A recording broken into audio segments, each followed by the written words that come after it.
Union Home Minister Amit Shah has emphasized that the entire Northeast is now on the path of development under the leadership of Prime Minister Narendra Modi. He was addressing the distribution program of over 2,800 appointment letters in the Tripura government through video conference yesterday.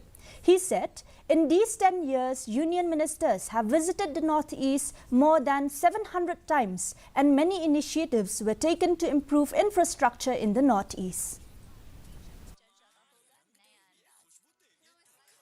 मित्रों, आप सभी जानते हैं कि मोदी जी के नेतृत्व में north east पूरा विकास के रास्ते पर चल पड़ा है। इन 10 सालों में नॉर्थ ईस्ट का केंद्रीय मंत्रियों ने 700 से ज्यादा बार दौरा किया।